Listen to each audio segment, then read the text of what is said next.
กับเหล่าเทวดาทั้งหลายณบัดนี้ข้าพเจ้าทั้งหลายขออดโทษลดกรรมที่ข้าพเจ้าได้ประมาทพลาดพลั้งในช่วงวันนี้ลงในฉับพลันและขอให้กรรมดีที่ข้าพเจ้าหรือเหล่ากัลยาณมิตรได้ทำไว้นั้นขอจงมาแทรก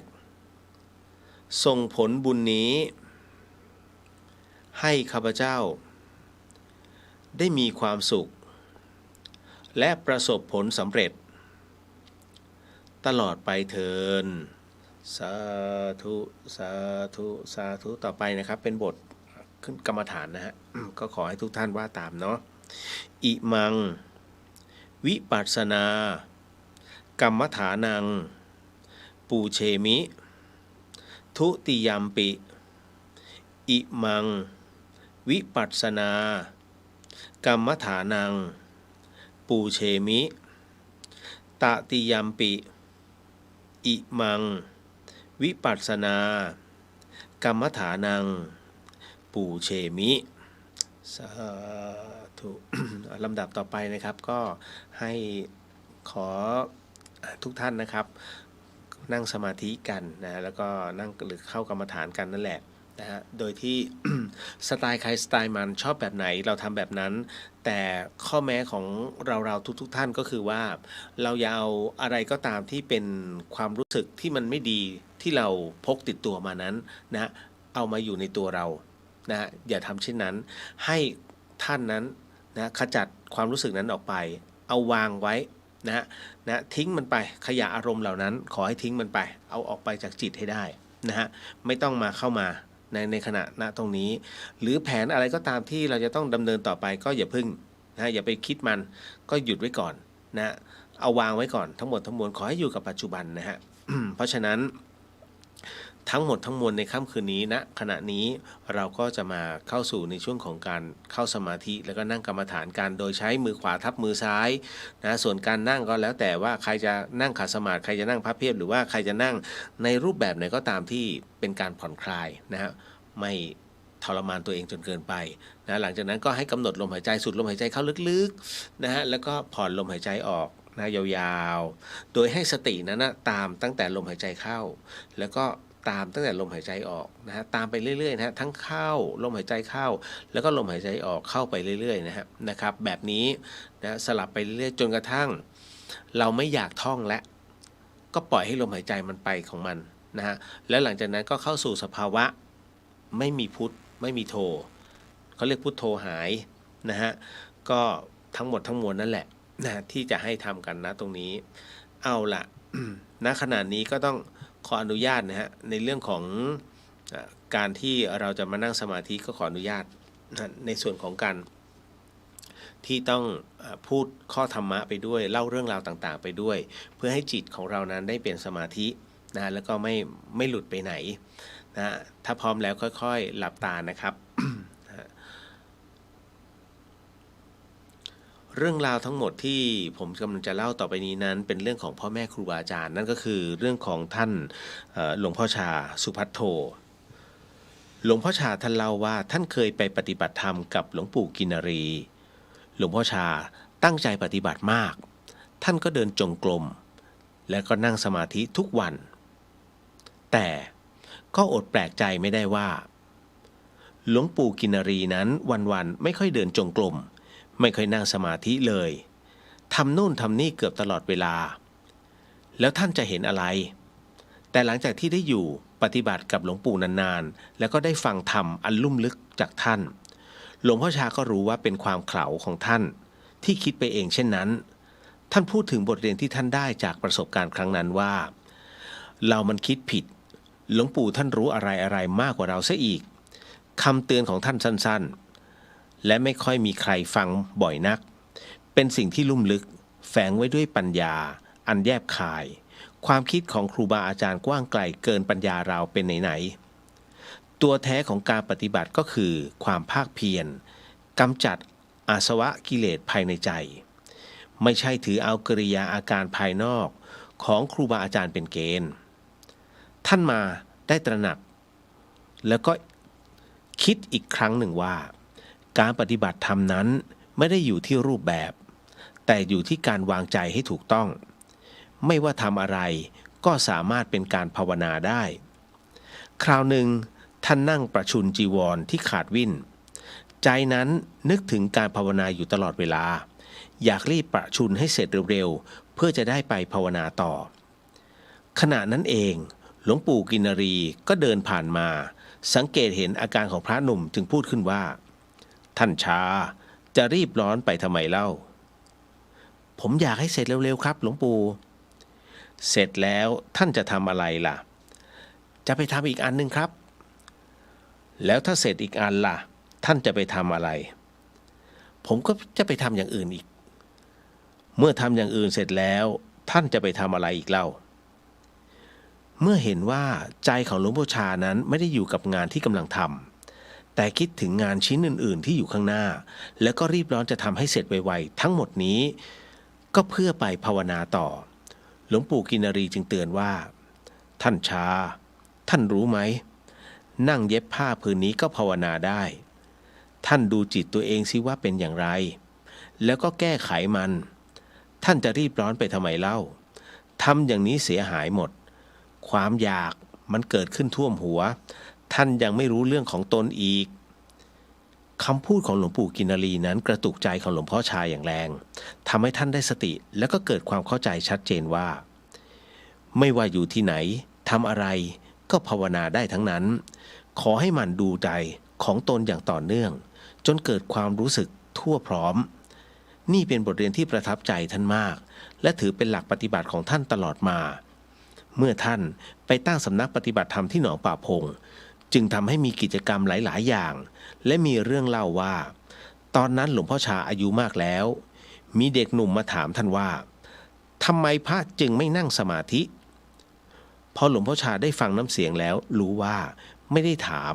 เพราะต้องการคำตอบที่แท้จริงท่านจึงตอบว่านั่งอย่างเดียวมันถ่ายไม่ออกวะจะนั่งอย่างเดียวก็ไม่ได้มันต้องปฏิบัติกับการทำงานด้วยและท่านก็บอกว่าการปฏิบัติธรรมมันต้องดูกายและใจไม่ว่าทำอะไรต้องให้รู้ทันกายและใจทำงานก่อสร้างก็เป็นการปฏิบัติธรรมได้อันนี้สำคัญมากเดี๋ยวนี้นักปฏิบัติธรรมจำนวนมากคิดอย่างเดียวว่าเวลาปฏิบัติธรรมจะต้องเข้าวัดจะต้องหลบลี้หนีหน้าผู้คนโดยไม่คิดว่าการอยู่ที่ไหนก็ปฏิบัติธรรมได้อยู่บนท้องถนนรถติดก็กำหนดลมหายใจไปด้วยหรือเวลาเจอไฟแดงหงุดหงิดขึ้นมาก็ปฏิบัติธรรมได้ถามว่าเวลารถติดทำไมถึงหงุดหงิดนั่นก็เพราะใจมันไปอยู่ที่จุดหมายปลายทางแล้วใจมันอยู่ข้างหน้าแล้วใจไม่ได้อยู่กับปัจจุบันจึงกลัวไปไม่ทันกลัวไม่ทันประชุมเป็นต้นดังนั้นให้พาใจกลับมาอยู่กับปัจจุบันจะตามลมหายใจด้วยก็ได้การปฏิบัติธรรมก็คือติดไฟแดงทำอย่างไรจะไม่หงุดหงิดทำอย่างไรเวลาถูกต่อว่าจะไม่หงุดหงิดเวลาเสียเงินจะไม่โมโหเวลาเงินหายก็หายแต่เงินแต่ใจไม่หายถ้าทำได้อย่างนี้ก็เรียกว่าปฏิบัติธรรมแล้วนี่คือการบอกเล่าเรื่องราวของหลวงปู่ชาจากพระอาจารย์ไพศาลวิสาโรเอาละถึงเวลาตรงนี้ก็ขอทุกท่านค่อยๆถอนสมาธิเนาะค่อยๆขยับแข้งขยับขาทีละนิดนะฮะขยับไหล่หายใจลึกๆแล้วก็ค่อยๆผ่อนออกมายาวๆหายใจลึกๆแล้วก็ผ่อนยาวๆค่อยๆลืมตาเนาะนะฮะก็เรียบร้อยแล้วเนาะโมทนาสาธุกับทุกท่านนะฮะเห็นไหมการปฏิบัติไม่ง่ายแต่ก็ไม่ยาก เนาะ เอาละฮะเดี๋ยวขออนุญาตเนาะ เดี๋ยวขออัญเชิญเทวดากลับก่อนแล้วก็จากนั้นก็รับพรแล้วเดี๋ยวท่านใดที่อยากจะพักผ่อนก็ตามสบายเลยนะสาธุสาธุนะฮะ นะโมตัสสะภะคะวะโตอะระหะโตสัมมาสัมพุทธัสสะนะโมตัสสะภะคะวะโตอะระหะโตสัมมาสัมพุทธัสสะนะโมตัสสะภะคะวะโตอะระหะโตสัมมาสัมพุทธัสสะทุกขปัตตาจนิทุกขาพยาปัตตาจนิพยาโสกปัตตาจนิโสกาโหตุสัพเพปิปานิโนเอตาวตาจะอามเหหิสัมปตังปุญญสัมปตังสัพเพเทวานุโมทันตุสัพพสัมปัตติสิทธิยาทานังทัทันตุสัทธายาสีรังราคันตุสัพพทาภาวนาภิรตาโหนตุขาฉันตุเทวตาคตาสัพเพพุทธาภลปัตตาปัจเจกานันจะยังพระลังอรหันตานาจะเตเชนารักขังพันธามิสัพพะโส ต่อไปนะครับก็ขออนุญาตนะครับ รับพรเด้อสาธุสาธุสาธุ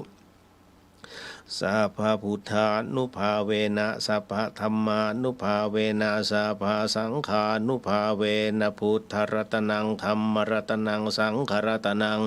ตินนังรัตนานังอนุภาเวนะจตุราสีติสหัสสธรรมาขันธานุภาเวนะปิตกัตตยานุภาเวนะจินสาวกานุภาเวนะสัพเพเตโรคาสัพเพเตพยาสัพเพเตอันตรายาสัพเพเตอุปัฏฐวาสัพเพเตทุนนิมิตตาสัพเพเตอวมังคราวินาสันตุอายุวัฏโกธนวัฏโกสิริวัฏโกยสวัฏโกพลวัฏโกวันวัฏโกสุขวัฏโกโหตุสัพพทาทุกขโรข้าพยาเวราโสกาสาตุจุปัฏฐวาอเนกอันตรายาปิวินาสันตุจเตชะสาชยสิทธิธนังลาพังสุธีภคยังสุขังพลังสิริอายุจวันโนจะโพคังวุเทจะยสวาสตวัสสาจะอายุจะเชียวสิทธิภวันตุเตสาธุสาธุสาธุ เอาละก็เรียบร้อยเนาะนะฮะ อ่ะเมื่อกี้ที่พูดค้างเอาไว้นะฮะคุณผู้ฟังทุกท่านในเรื่องของครูบาอาจารย์พ่อแม่ครูบาอาจารย์ถามว่าจำเป็นไหมเด็กๆรุ่นใหม่เนี่ยไม่ค่อยรับรู้แล้วก็ไม่ค่อยเชื่อหรอกว่าเรื่องราวอะไรประเภทนี้นะฮะว่าควรจะมีหรือไม่ควรมีนั่นหมายถึงว่า เอาความเป็นตัวตนของผมก่อนเนาะสิ่งที่ผมเชื่อมั่นทุกวันนี้ที่มีชีวิตรอดได้นะจากความตายคือมันไปแล้ว45นาทีเนี่ยสิ่งที่ทำให้ผมรอดกลับมาได้ก็คือ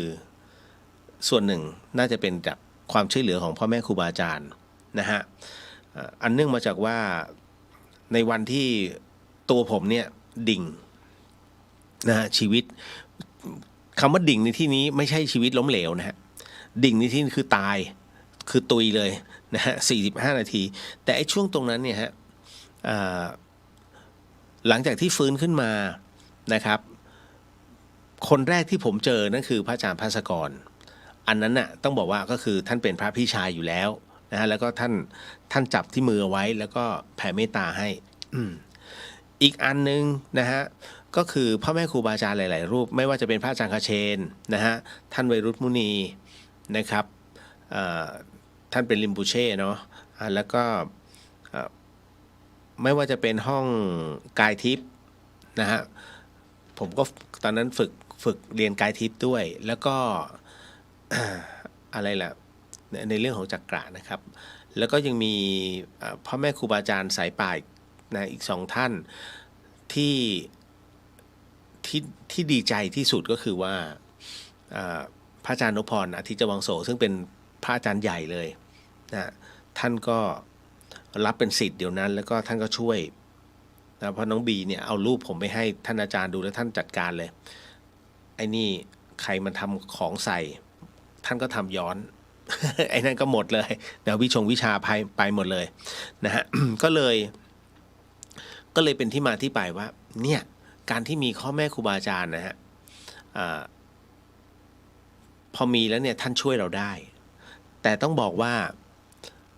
มันอาจจะมีแค่ครั้งเดียวนะฮะ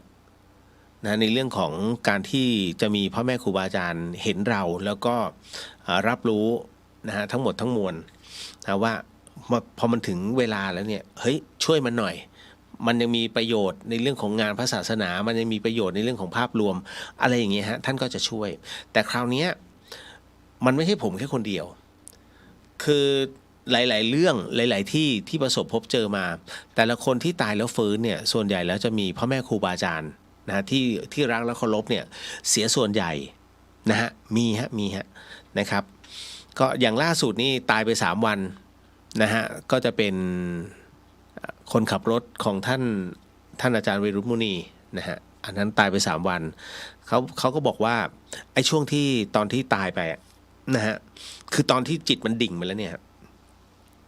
นะเหมือนกับในฝันนะอันนี้เดี๋ยวต้องบอกก่อนนะอันนี้อาจารย์จืดเล่าให้ฟังนะฮะก็ต้องบอกว่าในฝันนั้นน่ะมันเหมือนกับว่ามีเสียงคล้ายๆเป็นเสียงสวดมนต์แล้วก็ได้กลิ่นเนี่ยเพราะว่าคุณลุงท่านเนี้ยแกขับรถให้ท่านวัยรุ่นมันมีกลิ่นหอมมาบอกรู้อุ๊ยท่านพระอาจารย์มาช่วยนะครับซึ่งพระอาจารย์เนี่ยท่านเป็นสายมหาเป็นหินยานนะฮะก็เป็นกึ่งทิเบตฮะท่านก็จะสวดตลอดเวลานะเสียงก็จะมาอยู่เรื่อยๆเหมือนกับเป็นเครื่องนำทางนะจนกระทั่งฟื้นขึ้นมาได้อันนี้ก็เคสหนึ่งอีกเคสคือหลายเคสมากที่ผมเจอแล้วก็มีครูบาอาจารย์เนี่ยนะที่ท่านช่วยนะครับไม่ว่าจะเป็นหลวงพ่อใหญ่นะหรือว่าที่ไหนๆก็ตามเนี่ยท่านจะช่วยแต่มันมีข้อแม้ว่าน่าจะช่วยได้ครั้งเดียวเท่าที่ประสบพบเจอมานะส่วนอีกครั้งหนึ่งก็เป็นเรื่องของโชคชะตาแล้วนะฮะมีของพระอาจารย์ภัสกรเนี่ยถูกช่วยไว้2 ครั้ง นะฮะครั้งแรกที่อินเดียครั้งที่2เรื่องของการทำปฏิจจสมุปบาทผิดพลาดอันนั้นน่ะก็คือถูกช่วยไว้2 ครั้งนะฮะนั่นก็คือจนล่าสุดก็คือไม่มีใครที่นั้นตรงนั้นคือเรื่องของเรื่องเนี่ยคนเรามันมีจุดของมันฮะจะไปบอกว่าพ่อแม่ครูบาอาจารย์ไม่ช่วยไม่ใช่หรอกครับทุกคนจะมีจุดสิ้นสุดผมเองก็วันไหนก็ไม่รู้นะฮะจะตายวันตายพรุ่งแต่ขอให้คือเราทุกคนอยากมากคือการหลับแล้วก็ไปอย่างสบาย นั่นนะฮะคือผมเนี่ยเจอคนที่นอนหลับแล้วก็ไปเลยไงฮะเอาจริงทั้งชีวิตเนี่ยประมาณเกือบ10 คนนะฮะแล้วแต่ละคนเนี่ยผมอิจฉามากโอ้ยมีบุญจังเลยอ่ะเขาไม่ทรมานเลยไม่ทรมานจริงคืออย่างวันเนี้ยนั่งกินข้าวอยู่นะฮะพออีกวันหนึ่งนะครับก็ตื่นเช้ามาก็อะไรนะฉีดน้ำรดต้นไม้เหนื่อยใช้คำว่าเหนื่อยนะฮะแล้วก็ไปพักแล้วก็หลับที่เปรนอนยิ้มเลยนะแต่นั่นคือวาระสุดท้ายแล้วฮะคือตายแบบโอ้โหแบบน่าอิจฉามากอันนี้คือสุขติภูมิเลยเพราะหน้าเขายิ้มมากเหมือนกับไม่รู้หรอกว่าจะไปแต่ว่ารู้ว่าน่าจะเป็นการพักผ่อนแต่ลูกมาจับอีกทีนึงก็หมดลมหายใจแล้วนะฮะก็เหมือนกับคุณลุงที่หนองหอยที่เอาท่านไม่รู้เรื่องเพราะท่านเป็นอัลไซเมอร์และเอาผ้าห่มไปให้ท่านก็นอนเสียชีวิตด้วยความหนาวฮะในผ้าห่มนั้นเลยที่จ่ายให้ที่แจกให้นะครับแล้วก็คือท่านไปแบบสบายอ่ะไม่ต้องมาใส่เครื่องช่วยหายใจมาทรมานด้วยเข็มนะฮะนี่แหละเนี่ยทุกคนปรารถนาแบบนี้นะอันนี้ก็คือไปพิจารณาดูว่าเราควรจะมีไหมพ่อแม่ครูบาอาจารย์ที่เราอุปถัมภ์แล้วก็มองเอาไว้ว่าพอถึงวันหนึ่งเนี่ยนะฮะแม้ว่าท่านจะไม่เอ่ยนะว่าเอ้ยรับแกเป็นศิษย์ไม่จำเป็นนะฮะวาระจิตเนี่ยมันไปถึงทุกคนสังเกตไหมคนที่เข้าทรงแล้วเป็นร่างของพระนางอะไรนะพระแม่ลักษมีใช่ไหมหรือว่าอุมาเทวีสังเกตไหมเดี๋ยวก็เป็นทรงจริงๆเนี่ยมันแค่เสี้ยวหนึ่งของจิตที่คิดเอาไว้แล้วพอดีว่ามันเป็นประจวบเหมาะว่ามันได้ประสบพบเจอแล้วมันเข้าจริงๆคือของจริงมันก็มีมันก็เลยเป็นการเป็นอีกหนึ่งร่างนี่ฮะมันเป็นเรื่องของ ของแค่กระแสจิต เพราะฉะนั้นก็เลยให้ท่านได้ลองคิดเอาเองว่าเอ๊ะเราควรจะมีไหมเราไปฟังเทศน์ฟังธรรมสาธุหลวงปู่โอ้ยโมทนาสาธุนะแล้วไปฟังท่านประจำมันไม่จำเป็นว่าท่านต้องรู้จักชื่อเรา วันที่เกิดว่าจิตเราจะต้องดิ่งเนี่ยนะฮะหลวงปู่จะมาหลวงพ่อจะมาแบบไหนมาเพราะวาระของจิตของเราเนี่ยที่นึกถึงท่านจะมาเองอย่าลืมนะพระอาจารย์เหล่านี้นะหรือว่าหลวงปู่หลวงตาเหล่านี้ท่านหนักในเรื่องของกรรมฐานนะครับซึ่งในขณะที่ผมบวชอยู่ผมก็หนักเรื่องกรรมฐานนะเพราะเรารู้อยู่แล้วว่าเคล็ดลับเนี่ยมันไม่ได้อยู่กับในเรื่องของการที่จะต้องไปนั่งสวดมนต์นั่งไม่ใช่อัดกรรมฐานเยอะๆจิตของเรานิ่งเมื่อไหร่เมื่อคุมจิตมันได้เนี่ยทุกอย่างเนี่ยคุณจะคุมมันได้นี่คือเรื่องจริงนะถ้าคุณยังคุมจิตตัวเองไม่ได้คุณจะคุมเลยไม่ได้เลยเพราะฉะนั้นท่านถือว่าฝึกสมาธิฝึกนะฮะแล้วก็ขึ้นกรรมฐานให้นั่งกรรมฐานนั่งให้มันนิ่งๆอย่าไปอะไรมากมายใครจะพูดเลยปล่อยเขาคันเกาไหมก็ปล่อยให้มันคันจริงเหรอ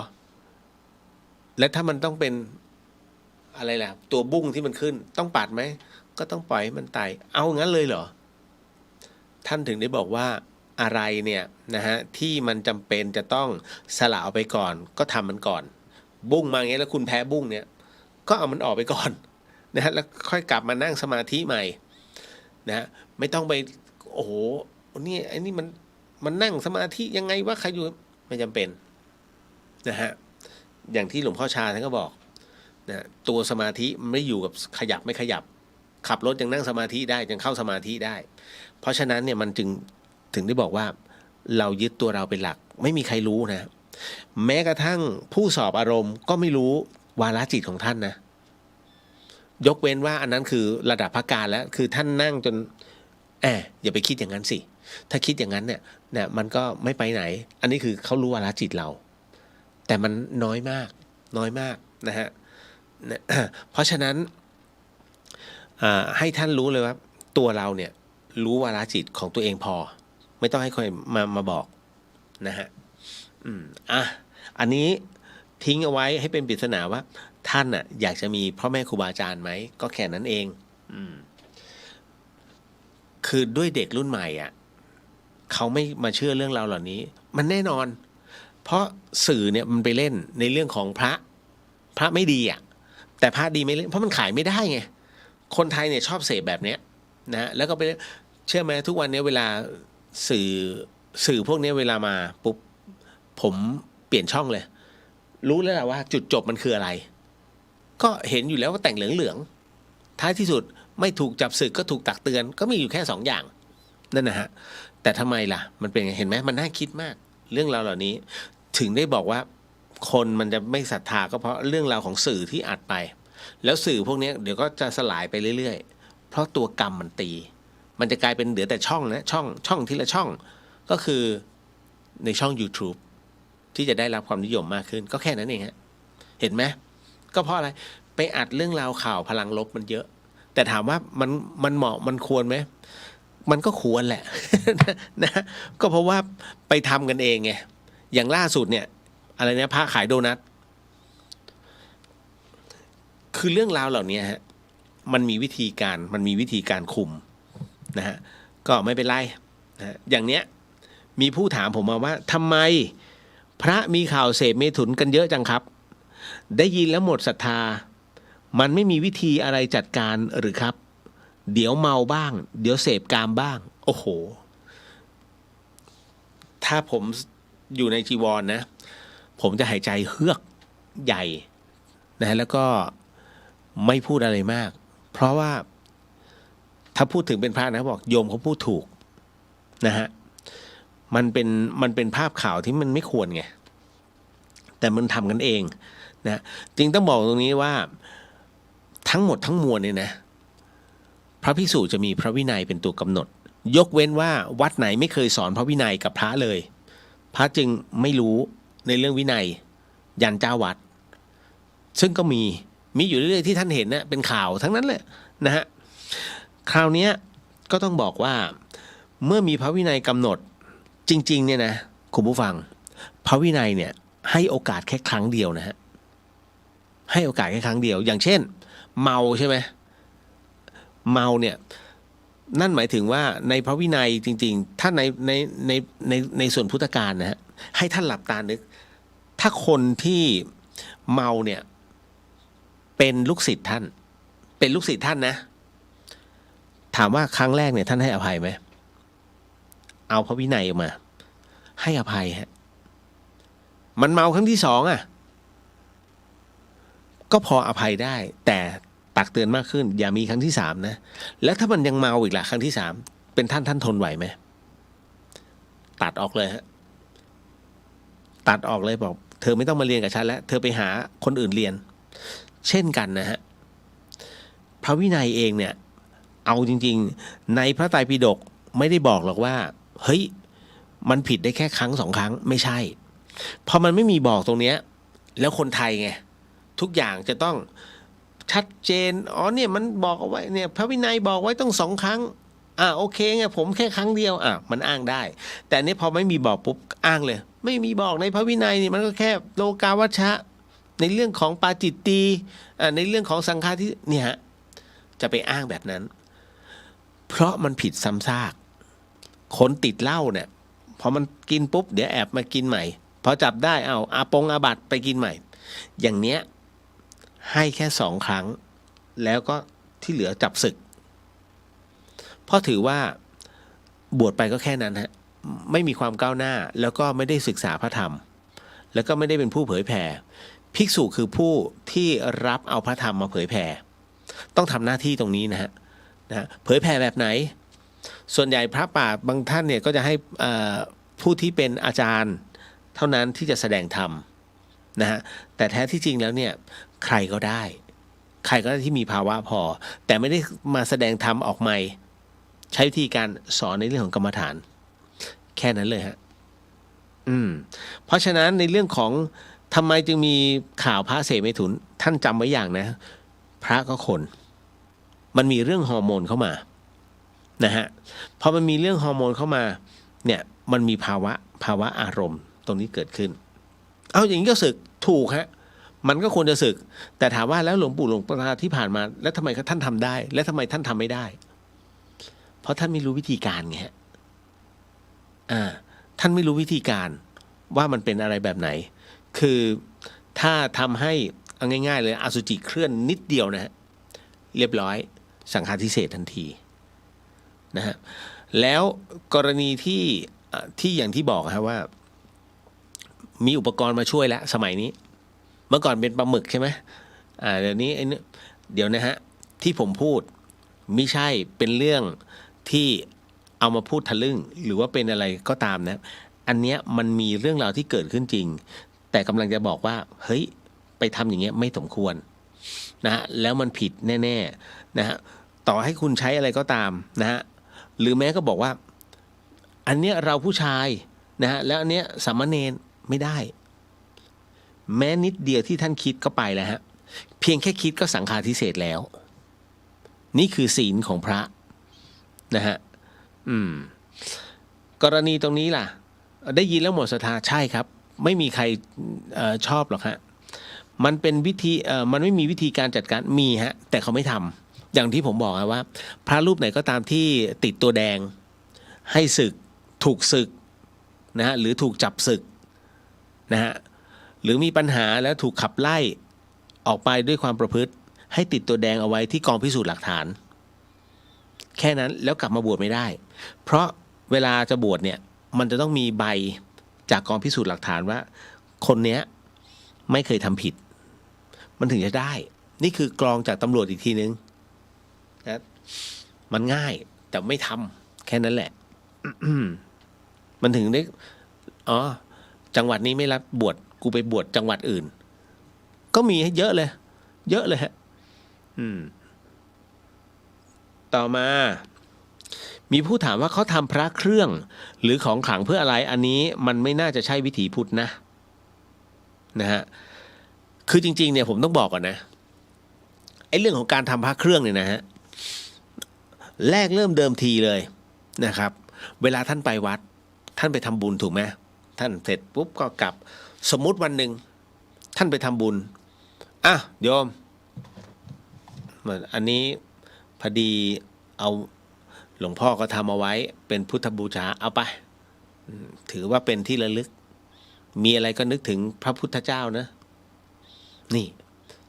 ทำแล้วคนที่ได้ดีใจไหมอุ้ยดีใจหลวงพ่อแจกพระนี่ไงฮะนี่ฮะมีไว้การนี้ทำไมเขาจึงทำพระเครื่องเพราะแรกเริ่มเดิมทีเนี่ยพระท่านต้องการจะนำเอาตรงเนี้ยให้โยมไว้เป็นพุทธบูชาเวลาไปบ้านหรือว่าอยู่กับบ้านหรือว่าเดินทางมีแล้วติดตัวแล้วมันอุ่นใจแค่นั้นเลยแต่ปรากฏว่าพอมีติดตัวแล้วอุ่นใจวันหนึ่งในห้อยนะกำลังต้อนวัวต้อนควายไปนะฮะถูกโจรปล้นในห้อยถูกยิงไม่เข้าฮะเท่านั้นล่ะยังไงอ๋อพอดีเป็นพระของหลวงพ่อทองอยู่เท่านั้นฮะพระราคาทันทีขายไหมขายไหมนี่แหละฮะจุดเริ่มต้นของการขายพระเครื่องจึงเกิดขึ้นมันอาจจะเป็นเหตุบางอย่างก็ได้ฮะที่เฮ้ยมันยิงไม่เข้าหรือว่าปืนมันลั่นหรือว่าปืนมันยิงไม่ออกนั่นแหละแต่มันหน้าบัดนี้มันกลายเป็นคำล่ำลือไปแล้วนะฮะเพราะฉะนั้นนี่เนี่ยฮะจุดเริ่มต้นของการขายพระโยมไปทำกันเองไม่ใช่พระนะฮะ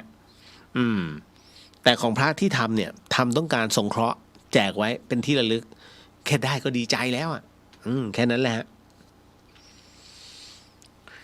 พี่เลียวเราจะฝังหมาไว้ใต้ต้นโพได้ไหมคะบาปไหมคะเอาจริงนะไม่บาปอะต้นโพคือต้นโพนะครับเราไปสมมุติกันเองว่านี่คือสัญลักษณ์ของพระพุทธเจ้าถามว่าจริงไหมพระพุทธเจ้านั่งใต้ต้นโพไหนต้นโพที่อีกามาขี้แล้วงี้เหรอนะฮะหรือต้นโพที่ขยาถ้าต้นโพที่ขยาห้ามหรือหน่อโพจากขยาที่มาปลูกห้ามเพราะอันนี้เขาปลูกไว้เพื่อเป็นพุทธบูชาถูกไหมฮะแต่ไอโพที่โพไทยอ่ะขุดไปเหอะ นะฮะคุณไปสมมุติเกินไปพอสมมุติแล้วทุกอย่างคุณจะไม่กล้าทำอย่างเนี้ยน้องเขาจะขึ้นจะตัดต้นโพที่ธรรมสถานเนี่ยคุณเชื่อไหมว่าจ้างคนมาเนี่ย4 เจ้าไม่รับสักเจ้าอุ๊ยต้นโพผมไม่ตัดครับจนกระทั่งมาอีกคนหนึ่งเจ้าที่5ถึงตัดนะฮะอ๋อผมตัดผมเป็นคิด จบเลยแค่คำเดียวก็จบแล้วเขาก็ตัดให้นะฮะจะฝังตรงไหนก็ได้นะฮะอย่าไปฝังใต้ต้นมะม่วงก็พอทำไมรากมะม่วงหมาเวลามันตายเสร็จปุ๊บเราฝังกบมันก็คือปุ๋ยโอ้รากมะม่วงดูดซับโอ้ยปอกลูกนี้ได้เชื้อไอ้ทิชชู่มาเต็มอ๋อกิ่งนู้นของไอ้เจ้าบวยนะฮะอย่าไปอะไรมากมายอย่าไปคิดเยอะครับ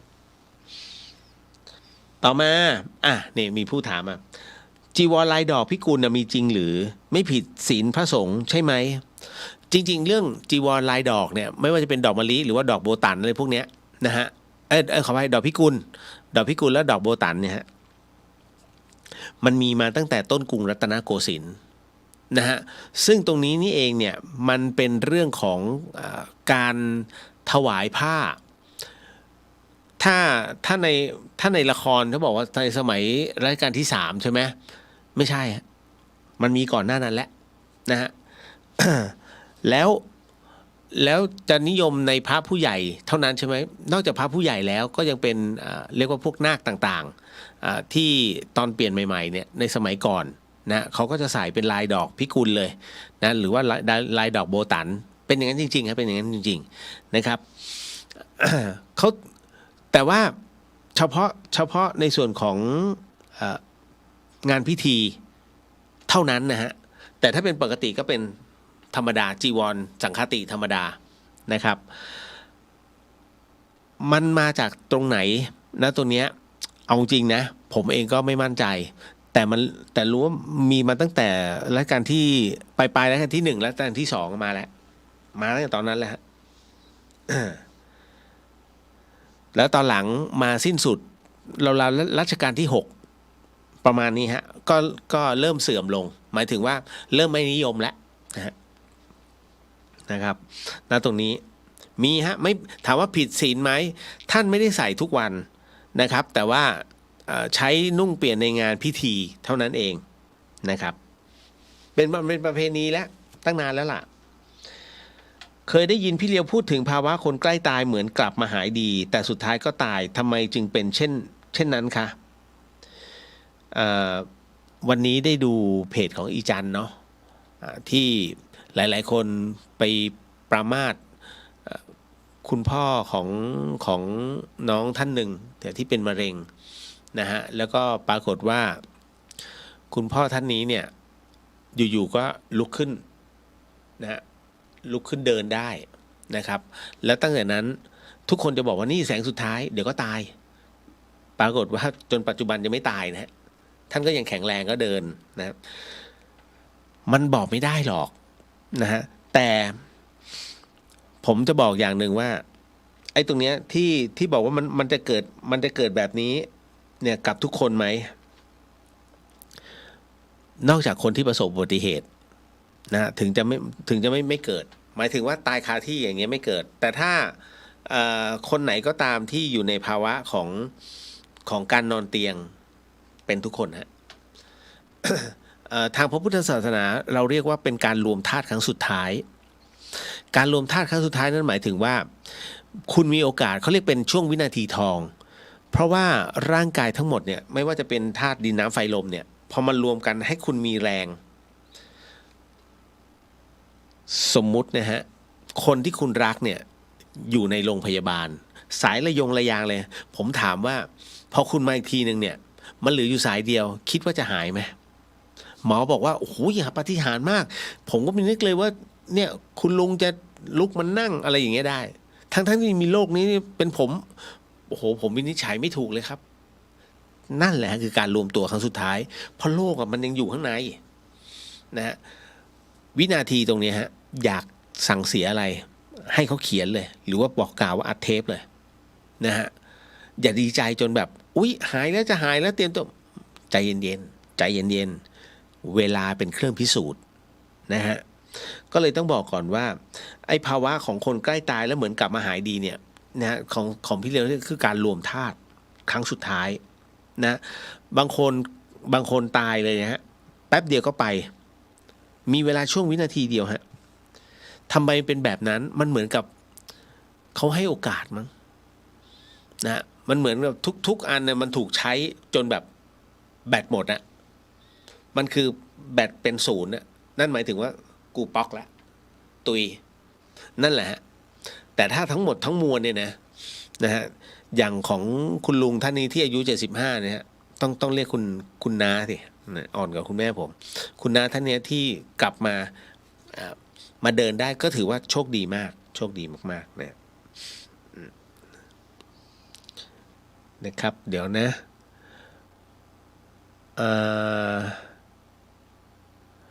คุณเบนโมทนาสาธุนะฮะพอดีคุณเบนร่วมปัจจัยมาในส่วนของอิ่มบุญอุ่นใจน้อง 3,000 บาทเพื่อที่จะเอาไว้ให้ซื้อข้าวของทั้งหมดทั้งคุณวิดาด้วยเช่นกันผมยังไม่ได้โพสต์เลยว่าท่านใดที่คุณพรกมลด้วยเช่นกันนะฮะที่ร่วมกันนำปัจจัยตรงนี้นะฮะมาให้ป้าแก้วสวัสดีค่ะคุณเลียวสวัสดีครับผมนะฮะ อิ่มบุญอุ่นใจน้องผมมีที่จำกัดแต่ว่าถ้าท่านอยากไปสัมผัสอากาศบนดอยนะครับก็ขอเชิญฮะ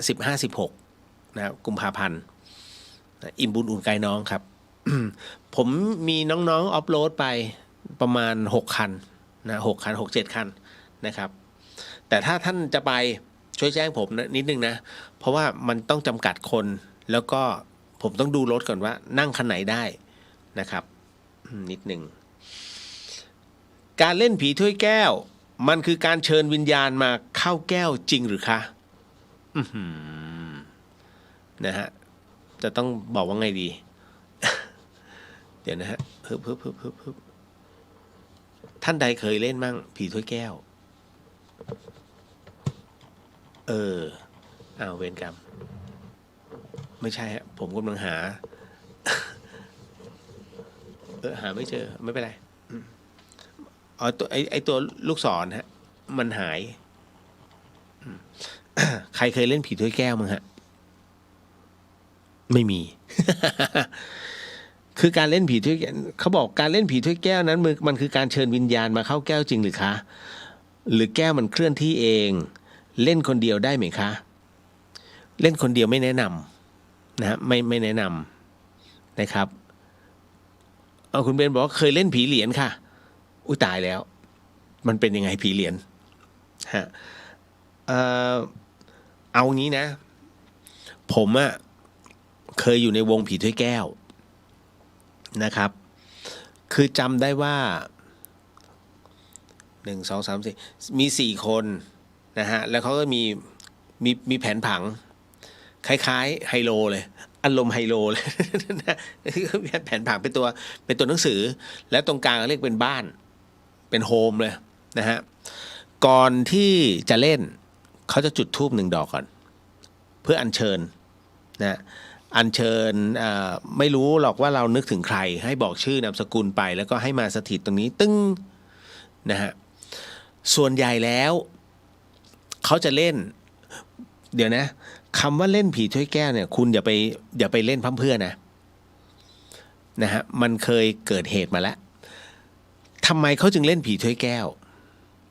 ในสมัยก่อนเนี่ยเรื่องของการเข้าองค์ทรงเจ้าเนี่ยฮะคุณผู้ฟัง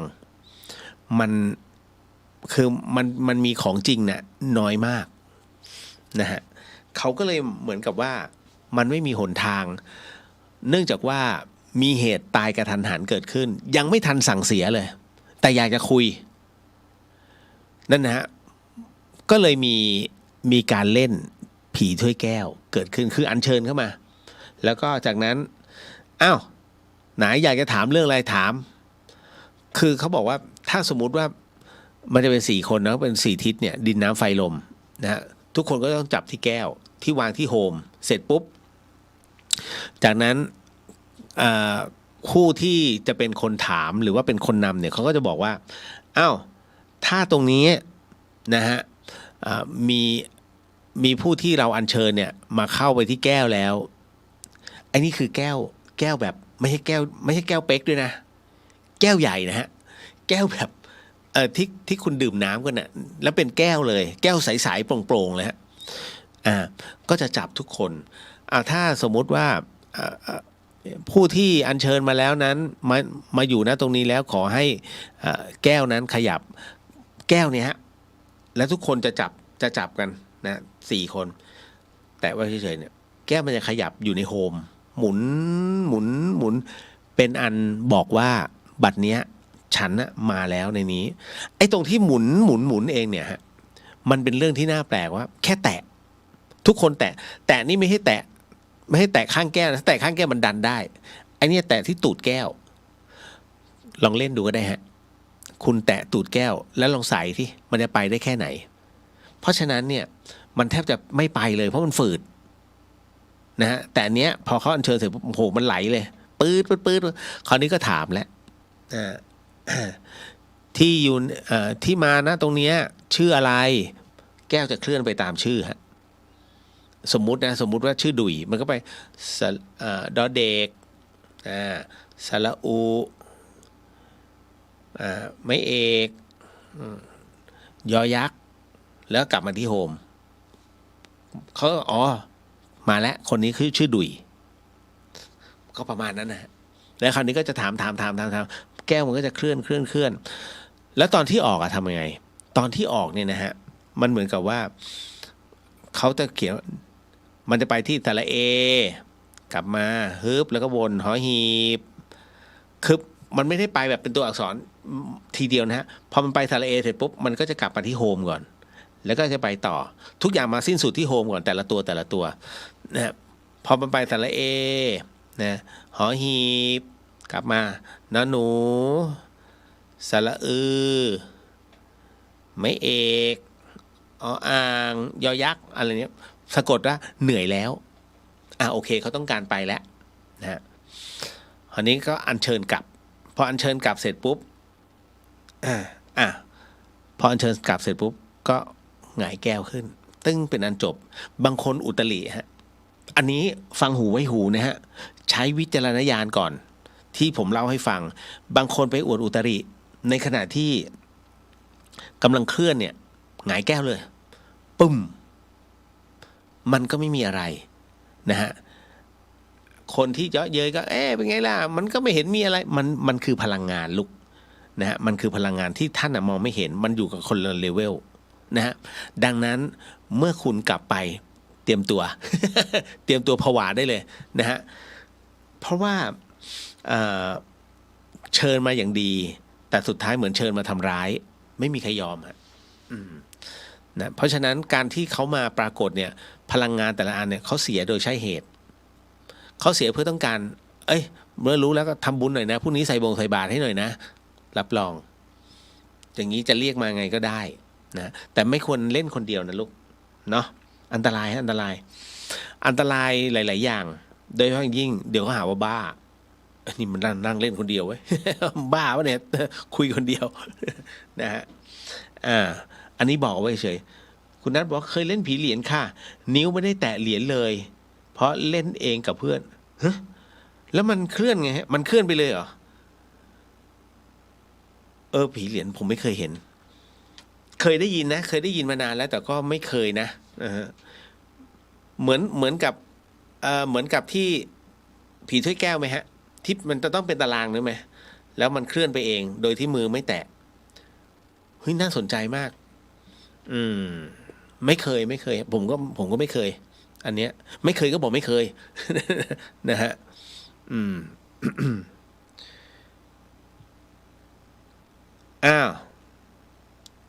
ยังไงไว้อธิบายให้ผมฟังหน่อยแล้วกันมีผู้ถามมาในเรื่องของวัดคณิกาผลเนี่ยวัดคณิกาผลเนี่ยวัดใหม่ยายแฟงใช่ไหมที่สัมพันธวงศ์นะฮะคือจริงเรื่องของวัดคณิกาก็ชื่อก็บอกแล้วคณิกานะฮะแต่เมื่อก่อนนี้เขาบอกว่าก่อตั้งโดยยายแฟงนะฮะซึ่งยายแฟงก็เป็นอารมณ์แม่เล้านะฮะซึ่งเขาเปิดเป็นสถานที่บริการนะฮะจุดคลายความเครียดนะฮะณตรงนั้นตรงเยาวราชเมื่อปี 2376 ที่จำได้ว่ามีเลข 76 2376 นะฮะ แล้วก็ไปตรงกับในช่วงของรัชกาลที่ 3ซึ่งตรงนั้นนั่นเองถ้าตามประวัติเนี่ยนะฮะก็รู้อยู่แล้วว่าในสมัยก่อนอัตราเขาเรียกว่ามูลค่าของเหรียญของเงินเนี่ยในสมัยก่อนมันตั้งแต่อันเฟืองไพนะฮะมาจนถึงบาทหรือตำลึง4 สลึงเป็น1 บาท4 บาทเป็น1 ตำลึง20 ตำลึงเป็น1 ชั่งก็80 บาทไง20 ตำลึงเพราะนั้นเวลาซื้อเอาไป1 ชั่งก็คือ80 บาทแต่ช่างสมัยก่อนมันเป็นเงินแบบมันมีทั้งเงินลางเงินพดด้วงเงินมันมีหลายอย่างนะฮะ มันมีเป็น5 แฉกอะไรเงี้ยมีหมดสมัยก่อนนะและคราวนี้นะฮะก็ต้องบอกว่าการยายแฟงเนี่ยก็ขออัดทีละนิดทีละหน่อยของคณิกาทั้งหลายเนี่ยนะเอามาเพื่อสร้างวัดสมัยก่อนสร้างวัดไม่ค่อยเท่าไหร่นะแล้วพอสร้างวัดสำเร็จเสร็จสิ้นมาเนี่ยก็นิมนต์ขัวโตสมเด็จพุทธจารย์โตมานะแล้วก็สมเด็จพุทธจารย์โตท่านก็แสดงพระธรรมเทศนาแบบเจ็บแสบเรื่องนี้ผมเคยเล่าไปตั้งนานแล้วเล่าก่อนมีละครอีก นะฮะคือสมเด็จพุทธจารย์โตเนี่ยท่านก็พูดถึงในเรื่องของตรงเนี้ยทำบุญเอาหน้าสร้างวัดเอาหน้านะก็ให้มันรู้ว่าเนี่ย สร้างได้จากเงินไหนก็คือเงินจากเรือนร่าง ค้าคนนะฮะเพราะฉะนั้นการค้ามนุษย์เนี่ยเป็นข้อห้ามของพระพุทธเจ้าอยู่แล้วนะค้าคนค้าอาวุธค้ายาพิษเนี่ยนะฮะ เพราะฉะนั้นไอ้ตรงนี้แหละที่ท่านบอกว่า ยายแฟงก็เลยถามครับเนี่ยค่ะท่านทำตรงนี้เพื่อถวายในงานพระพุทธศาสนาฉันจะได้บุญมากแค่ไหน บุญมันไม่ได้หรอกมันได้นิดเดียวนะฮะทำบาตรบุญก็จะประมาณสักเฟืองไพตกใจทำไมเป็นงั้นขัวโตก็เลยอธิบายให้ฟังไงว่าเพราะเงินอันเนี้ยมันเป็นเงินไม่บริสุทธิ์จำคำนี้นะเงินไม่บริสุทธิ์เพราะฉะนั้นเนี่ยจำได้ไหมครับตอนที่ผมบวชอยู่แล้วก็บอกว่ามีผู้นำปัจจัยมาถวายเล่นการพนันมานะฮะแล้วก็ เอามามอบให้นะฮะคือก็ใส่บาตรนั่นแหละแล้วก็มอบปัจจัยตรงนี้ให้ตอนแรกก็ไม่รับเขาก็ขยันขยอรับก็ไม่รับก็หยอดใส่ย่ามก็เลยบอกว่าได้ก็จะเอาไว้ใช้ในงานพระศาสนานะหลวงพี่ไม่เก็บ ก็มารู้อีกทีหนึ่งว่าเขาเล่นการพนันได้มาเยอะนะตรงเนี้ยถามว่าอานิสงส์ตรงนี้ได้ไหมถ้าเอาจริงๆอย่างที่สมเด็จโตท่านบอกไว้เนี่ยฮะอย่างคณิกาเนี่ยมันเป็นเงินไม่บริสุทธิ์มันเป็นเงินที่มาจากอบายมุขทั้งหมดทั้งมวลเพราะฉะนั้นบุญถามว่าได้ไหมได้แต่มันได้น้อยนะฮะบุญส่วนบุญนะครับแต่ในกรรมนี้ที่เราไปกระทำต่อมันเป็นเรื่องของกรรมมันไม่เกี่ยวกันนั่นแหละฮะกรณีตรงนี้ก็เช่นกันนะที่ขัวโตท่านได้บอกแต่ท้ายที่สุดแล้วเนี่ยในปัจจุบันนะฮะก็วัดคณิกาแล้วก็มีพระสงฆ์มาจำพรรษาคำว่าคณิกาก็คือรัชกาลที่5ท่านตั้งให้เมื่อก่อนก็คือวัดใหม่ยายแฟงนะฮะวัดใหม่ยายแฟงซึ่งอันเนี้ยมันเป็นชื่อเดิมของผู้ก่อตั้งก็แค่นั้นเองผมจำไม่ได้แล้วท่านเป็นยายแฟงนั้นเป็นต้นตระกูลเดี๋ยวอะไรนะจำไม่ได้แต่เอาการใหญ่เหมือนกันนะฮะ แต่ปัจจุบันนี้ก็ถือว่าเป็นอีกหนึ่งสถานที่ที่เป็นประวัติศาสตร์เชื่อมโยงของรัฐประวัติศาสตร์รัตนโกสินทร์ของเราก็ถือว่าเป็นโอเคอะดีที่สุดแล้วนะฮะ แล้วคุณเบนถามว่าแล้วถ้ามันมาจากคาสิโนที่ถูกกฎหมายหรือถูกลอตเตอรี่จะเรียกว่าเป็นเงินที่ไม่บริสุทธิ์ไหมคะถ้ามาจากคาสิโนยังไงก็ไม่ต่อให้ถูกกฎหมายก็ถ้ามันมีการสูญเสียและบุคคลที่3ต้องสูญเสียเกิดขึ้นนะฮะอันเนี้ยถือว่าไม่บริสุทธิ์ลอตเตอรี่ถือว่าเป็นเงินที่เราจะบอกว่ามันก็ไม่บริสุทธิ์หรอกเพราะว่าอะไรก็เพราะว่าทั้งหมดทั้งมวลเนี่ยมันไม่ใช่จากนั้นพักนั้นแต่มันเป็นการเสี่ยงโชคนะฮะณตรงนี้แต่เราก็ถือว่ามันเป็นจุดอนุโลมเพราะว่าอันนี้มันเป็นการถ้าจิตเราเหมือนกับช่วยรัฐบาลซึ่งมันเป็นภาพรวมอันนี้ไม่รวมไม่ใช่ใต้ดินนะถือว่าเป็นอะไรที่ยังมันก็กึ่งเทามันไม่ได้บริสุทธิ์ทั้งหมดนะฮะก็ยังถือว่าทำบุญได้ณตรงนี้มันอยู่ที่เจตนามากกว่าณตรงนั้นนะฮะต่อมาเราเอาของใช้เสื้อผ้าคนตายไปบริจาคที่ไหนได้คะคือเสื้อผ้าคนตายเนี่ยนะฮะอันเนี้ยมันมีเหตุของมันเยอะพอสมควรนะคุณผู้ฟังผมเคยเล่าเรื่องคนบนดอยเลยใช่ไหมที่คนพื้นราบเนี่ยชอบนักขี้คุยไปขี้คุยผิดที่ไงนะฮะก็ไปเล่าให้เขาฟังว่าโอ้เนี่ยอันเนี้ยมันเป็นของคุณพ่อของคุณปู่เขาตายแล้วนะแต่ว่าฉันซักให้อย่างดีปากอย่างเงี้ยนะฮะปากแบบเนี้ยนะไม่น่าลงมาบนดอย ไม่น่าหลุดรอดลงมาพื้นราบนะฮะไม่ต้องไปสาธยายก็คือบริจาคคือบริจาคแต่พอเป็นอย่างเงี้ยเสร็จปุ๊บ คุณเชื่อไหมเครือข่ายของชาติพันธุ์เนี่ยเขาจะแน่นหนามากและอย่างก็คือว่ามันก็มีในเรื่องของรูปแบบของประเพณีเขาด้วยเพราะเขาก็มีวัฒนธรรมของเขารับด้วยไมตรีแต่เมื่อเราไปแล้วเนี่ยบางส่วนเขาก็รับไว้เพื่อไปทำเป็นเสื้อผ้าหุ่นไลกา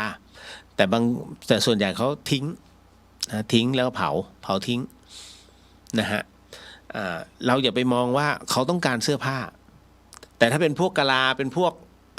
โรฮิงญาที่อยู่ขอบชายแดนเนี้ยพวกนี้เขาจนจริงเขารับหมดมันไม่มีคือแม้แต่รายได้เขายังหายากเลยฮะเพราะเขาเป็นพวกที่หลบเข้ามาเจออยู่เรื่อยๆนะฮะแถบชายแดนแม่เสลียงเนี่ยไม่ได้ชี้เป้านะเพียงแต่ว่ามันเป็นงั้นจริงแล้วเขาเป็นหมู่บ้านก็เราก็ให้พื้นที่เขาในของการดำรงชีพมนุษยธรรมนะครับก็เอาไปบริจาคที่ไหนน้องลองไปตามมูลนิธินะฮะมูลนิธิเด็กไม่ว่าจะเป็นลองมูลนิธิกระจกเงานะฮะเขาก็รับอยู่แล้วก็มูลนิธิของอะไรนะจำไม่ได้แล้วลงไปที่บ้านเด็กอ่อนบ้างหรือว่าบ้านพักคนชราได้นะฮะแจ้งความจำนงเนาะคนที่ประสบอุบัติเหตุหรือมีเหตุให้ต้องพิการอันนี้คือว่าถือว่ากรรมใช่ไหมคะถือว่ากรรมไหมก็ต้องเป็นกรรมแหละนะฮะคนที่ประสบอุบัติเหตุคืออย่างนี้คุณผู้ฟังเคยประสบพบเจอแบบนี้ไหมฮะเราขับรถไปนะฮะในขณะที่เราจอดรถเพื่อที่จะหาพิกัดตึ๊บแล้วก็ขับไม่เร็วเลยก็ขับไปเรื่อยๆอยู่ๆแล้วมีหมาสมมุติมันมีหมาอยู่ตัวหนึ่งวิ่งเข้ามาเลยให้รถมันชนทั้งที่เราบีบแต่แล้วนะก็ชนจนมันตายไม่รู้ตายไม่ตายแต่มันตายแน่คิดว่าตายอันนี้ไม่ใช่นะผมไม่ยกตัวอย่างเนี่ยเพราะว่าล่าสุดคือเป็นงูแต่ไม่ใช่หมาอันนี้ยกตัวอย่างให้ฟังก่อนนะฮะ ไอ้กรณีตรงเนี้ยฮะถ้าหมาตัวนั้นอยู่ริมทางแล้วผมหักรถเข้าไปชนมันเนี่ยอันนี้ถือว่าเป็นกรรมขอไปอันนี้คือเป็นการเจตนาอันเนี้ยเรามากรรมมาเต็มต้องชดใช้ด้วยชีวิตแน่ๆเพราะหักรถจงใจหักไปชนหมาแต่กรณีที่อยู่ๆขับอยู่จอดดูนั่นดูนี่แล้วยังขับต่อแล้วอยู่ไอ้หมาตัวนี้อยู่ๆพุ่งมา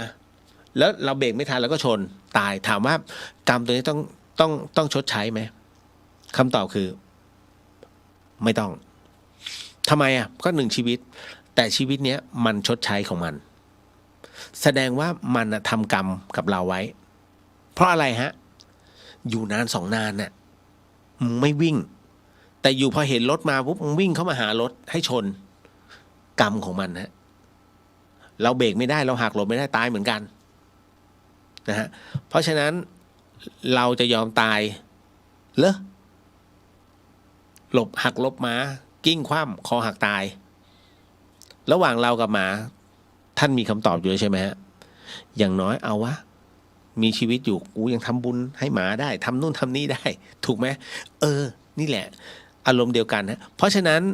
เหตุมันเกิดเนี่ยต้องดูว่าเหตุเนี่ยมันเกิดแบบไหนกรณีที่บอกว่าคนที่ประสบเหตุขออภัยคนที่ประสบอุบัติเหตุหรือมีเหตุให้ต้องพิการนะอันเนี้ยมันเป็นกรรมใช่ไหมถ้าประสบอุบัติเหตุแล้วต้องพิการเนี่ย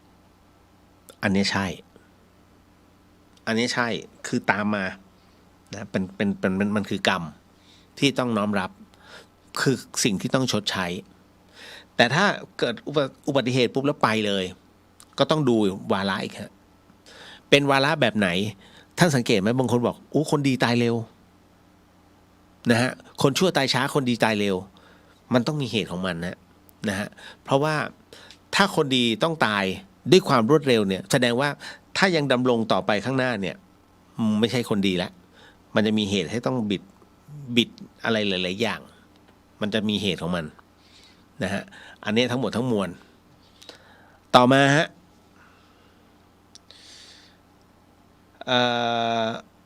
เคยดูหนังที่คนขี่ม้าจนม้าล้ม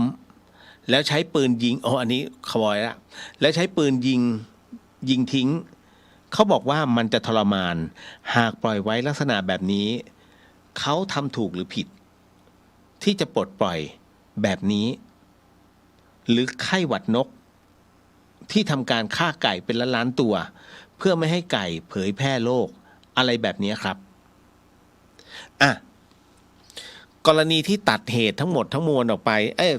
ตัดเหตุเพื่อไม่ให้มันเกิดผลอะไรที่มันรุนแรงต่อไปจำเป็นต้องฆ่าขนาดนี้ถามว่าบาปไหมจะเหลือเหรอทุกชีวิตมันก็รักของมันอย่างกรณีไข้หวัดนกเนี่ยฆ่าไก่เป็นหมื่นๆโดยการฝังกบทรมานเลยนะกบไก่ทั้งเป็นเนี่ยนะฮะเพื่อป้องกันไม่ให้โรคระบาดการเกิดโรคระบาดเกิดเพราะอะไรพระพุทธศาสนาเรียกโรคกรรมนะฮะอยู่ดีไม่ว่าดีนะครับแล้วก็เหมือนจำได้ไหมโควิด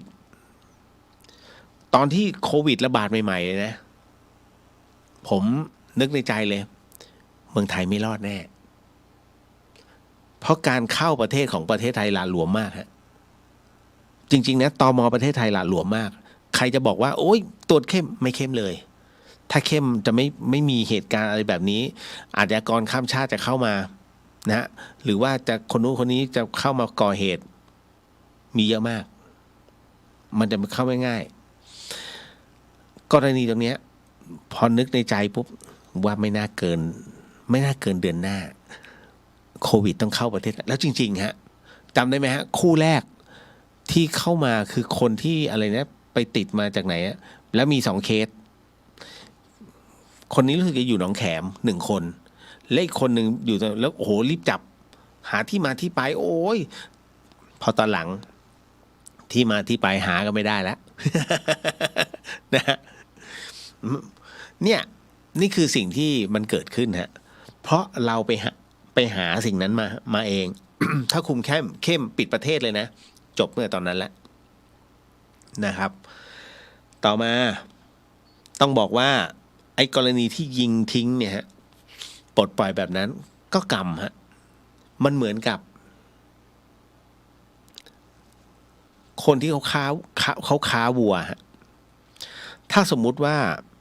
วัวตัวนี้ขาหักเลี้ยงอยู่แล้วปรากฏว่าโดนรถชนขาหักเขายิงทิ้งนะฮะเอาเนื้อขายดีกว่าก็มันทำประโยชน์ไม่ได้คนเราเนี่ยมองเห็นแค่ประโยชน์ในเรื่องตัวนั้นแต่ไม่เคยเห็นประโยชน์เรื่องชีวิตนะฮะแล้วถามว่าเขาทำถูกไหมแล้วแต่จะคิดตามมุมมองนะครับเพราะเขายิงทิ้งจริงเช่นกันแม่วัวท้องคลอดลูกวัวมาปรากฏว่าลูกวัวมี3 ขาแต่มันดำรงชีพอยู่ได้สุดท้ายลูกวัวถูกฆ่าเพราะมึงมีแค่3 ขามันเกิดขึ้นจริงนะครับเรื่องนี้เกิดขึ้นที่พัฒนานิคมจังหวัดลพบุรีแต่หลายปีแล้ว40 ปีแล้วนะแล้วคนฆ่าคือพี่ชายผมถึงได้บอกไงว่าทุกอย่างเนี่ยเรารับรู้เราเห็นเรารับทราบว่าตรงไหนเนี่ยมันคืออะไรยังไงผมก็เลยบอกว่าตอนนั้นมีเหตุต้องกลับกรุงเทพก็เลยบอกอย่าฆ่ามันนะอย่าฆ่าขอเหอะมันก็คือ1 ชีวิตผมก็ดูตามันใสแจ๋วลูกวัวคุณกลับมา2-3 วันมั้งมีคนแจ้งเด็กที่ไล่แจ้งบอกว่าพี่เขาฆ่าวัวแล้ว ว่ากรรมของมันทั้งหมดทั้งมวลเนี่ยนั่นคือสิ่งที่เราท่านตัดสินใจกันเองเห็นไหมโทษของมันคือต้องตายเลยฮะแค่นั้นเลยฮะม้าวิ่งไม่ไหวยิงทิ้งอันนั้นคือคาวบอยปัจจุบันเป็นยังไงว่าอันนี้ไม่รู้แต่ถ้าไข้หวัดนกอ่ะใช่ชัดเจนมากนะใครที่เป็นคนที่สั่งนะหรือใครก็ตามที่เป็นคู่กระทำโดนเท่ากันหมดกรรมเท่ากันนะกรรมเนี่ยยุติธรรมเสมอนี่แหละฮะ เอาละ อ่ะคนตายแล้วฟื้นถือเป็นคนพิเศษไหมครับเมื่อฟื้นมาไม่นะผมว่าแล้วแต่บางคนคืออย่างนี้ฮะอย่างผมยกตัวอย่างนะอย่างผมอะ ผมอะไม่เคยเจอพวกผีวิญญาณมาก่อนเพราะเป็นคนจิตแข็งมากถามป๋องได้กับพลทองพลับเนี่ยถามมันได้เลยเฮ้ยนัทเลียวมันไม่กลัวผีเหรอใช่ป๋องจะบอกที่ไม่ผมเป็นคนที่ไม่กลัวผีแล้วก็ไม่พยายามจะเจอมันด้วย ไม่พยายามจะเจอผีแต่คราวเนี้ยที่มันเป็นแบบนั้นเพราะว่าอะไรไอ้ตอนที่คือมันเป็นงี้ฮะตอนจัดรายการเจอนะฮะเจอแต่ว่ามันก็อึ้งที่ผมบอกที่เจอ3 ครั้งอะผมอึ้งมากแล้วจากนั้นพอมาฝึกกรรมฐานนะฮะก็เริ่มเจอเริ่มเห็นแต่ก็ยังครึ่งทั้งหมดทั้งมวลบอกแล้วจนวันที่ตายอ่ะแล้วหลุดออกมาวันนั้นอ่ะ100%มันมีความเชื่อแล้วเพราะมันเห็นคนรอบข้างแล้วพอฟื้นขึ้นมาเนี่ยพอตื่นขึ้นมาจากความตายเนี่ยมันเห็นเป็นประสาทมากเครียดอยู่พอสมควรแล้วพยายามจะข่มตัวเองด้วยสมาธิอยู่ผมเครียดอยู่มันเดือนนึงก็เลยคุยกับพระอาจารย์นะให้ท่านช่วยในเรื่องของการปิดสวิตช์ก็เลยไม่เห็นนะคือท่านอาจารย์กบนะท่านจะบอกว่าถ้าอยากเห็นก็กำหนดแบบนี้ถ้าไม่อยากเห็นก็ปิดสวิตช์กำหนดแบบนี้ก็จบก็ใช้ได้ก็ใช้จนถึงทุกวันนี้นะครับ ถามว่ามันแต่จริงๆเนี่ยมันไม่จำเป็นต้องตายแล้วฟื้นที่จะต้องมานั่งเห็นผีวิญญาณแค่ท่านเป็นบุคคลที่เคยเจอท่านจะเจอตลอดบุคคลประเภทนี้คือบุคคลที่เรียกว่าฟุกแล้วก็ให้ระมัดระวังนิดนึงครับเพราะว่าท่านต้องมาฝึกในเรื่องของการปิดสวิตช์การที่เปิดจิตแล้วให้เห็นตลอดเนี่ยโดยที่ท่านไม่ทันตั้งตัวมีฮะ แล้วทำไมจึงเป็นเช่นนั้นเพราะบัดนี้จิตของท่านเป็นคน2 เว็บท่านสามารถติดต่อเป็นคน2 คลื่นน่ะคลื่นในปัจจุบันคือการพบเจอผู้คนส่วนอีกคลื่นหนึ่งอีกเว็บหนึ่งของท่านดันทะลึ่งไปจูนติดเขาเรียกคลื่นของวิญญาณก็เหมือนไอ้คลื่นอัลฟาเบต้าแกมมานั่นน่ะที่มันมีอยู่ทั่วไปคลื่นวิทยุเนี่ยท่านน่ะจิตท่านอีก1 จิตมันไปอยู่ตรงนั้นแล้วซึ่งมันเป็นคลื่นที่วิญญาณทั่วไปใช้กันก็แค่นั้นเองฮะนะเพราะฉะนั้นเนี่ยคนที่ตายแล้วฟื้นถือว่าเป็นคนพิเศษไหมถ้าตายแล้วมันฟื้นก็ถือว่าเป็นคนพิเศษแหละก็มึงตายแล้วฟื้นเนี่ยผมก็ถือเป็นคนพิเศษแค่นั้นเลยแต่ถ้ามีอะไรที่มันเพิ่มไปมากขึ้นกว่านี้ไหมมันแล้วแต่คนนะผมว่ามันไม่ใช่ทุกคนนะครับที่จะไปประสบพบเจอหรือไปเจอเรื่องราวอะไรแบบนี้อันนี้เล่าให้ฟังว่ามันเป็นยังไงนะฮะก็ได้เวลาพอสมควรแล้วนะครับสมควรแก่เวลาวันนี้ก็ถือได้ว่านำเอาเรื่องราวของพระเดชพระคุณหลวงพ่อชามาเล่าสู่กันฟังก็ฝากอีบุญอุ่นไกน้องไว้ด้วยเนาะนะครับเดี๋ยวพรุ่งนี้ผมไปแก้ว่าทางโรงเรียนต้องการอะไรแล้วเดี๋ยวจะแจ้งอีกทีหนึ่งนะพบกันใหม่น่าจะเป็นวันพฤหัสนะพรุ่งนี้วันพุธใช่ไหมขอเป็นวันพฤหัสอีกวันหนึ่งสาธุสิทธิกิจจังสิทธิกรรมังสิทธิลาโภชโยนิจังขอให้กิจและกรรมที่ท่านได้กำลังทำกำลังสร้างจงเป็นเหตุเป็นภาระปัจจัยให้ทุกท่านนั้นได้ถึงพระนิพพานในชาติปัจจุบันโดยเร็วพลันเทินสาธุสิ่งหนึ่งสิ่งใดที่ผิดพลาดพลั้งไปต้องขออโหสิกรรมณที่นี้ไม่ตั้งใจหรือมีเจตนานะคะพบกันใหม่กับเดอะเฮียนพรุ่งนี้เป็นเทปก่อนนะครับเพราะว่าหน้าพัง นี่ผมยังไม่ได้ล้างหน้าเลยนะเลือดเป็นสะเก็ดอยู่แล้วเดี๋ยวเจอกันสาธุครับบ๊ายบาย